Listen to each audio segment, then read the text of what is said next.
Guys, വേനലൊക്കെ അല്ലേ, നിങ്ങളെപ്പോലെ എനിക്കും കുറേ സംശയങ്ങളുണ്ട്. അതിൽ 3 സംശയമായിരിക്കുന്നു. വേനൽക്കാലത്ത് ഏറ്റവും കൂടുതൽ കഴിക്കാൻ ആഗ്രഹിക്കുന്ന ഒരു ഫ്രൂട്ടാണ് തണ്ണിമത്തൻ. തണ്ണിമത്തൻ്റെ 3 ടൈപ്പ് ഞാൻ ഇവിടെ മേടിച്ചിട്ടുണ്ട്. ഇത് നിങ്ങൾക്ക് വേണ്ടി റിവ്യൂ ചെയ്യാനാണ് കേട്ടോ. അപ്പോൾ നിങ്ങൾ ചോദിക്കുക ഇതിൻ്റെ വില എത്രയാണ്? അത് ഞാൻ കഴിഞ്ഞ വീഡിയോ പറഞ്ഞിട്ടുണ്ട്. വേണമെങ്കിൽ ഈ വീഡിയോ നിങ്ങൾക്ക് വേണ്ടി പറയാം, പക്ഷേ ആ വീഡിയോ അപ്പോൾ ആരും കാണത്തില്ല.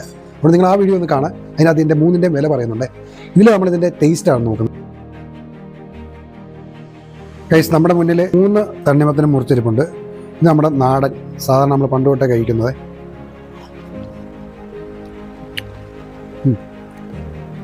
അധികം മധുരമില്ല. പിന്നെ നമ്മുടെ കടും പച്ച,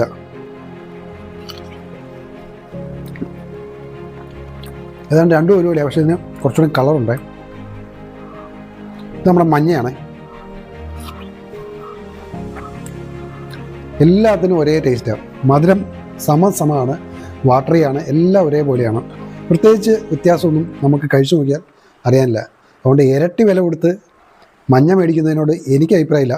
മേടിക്കുന്നവർക്ക് മേടിക്കാം, പക്ഷേ എനിക്ക് കഴിച്ചിട്ട് ഇത് 3 സമമാണ്. ഒരു വ്യത്യാസവും ഇല്ല.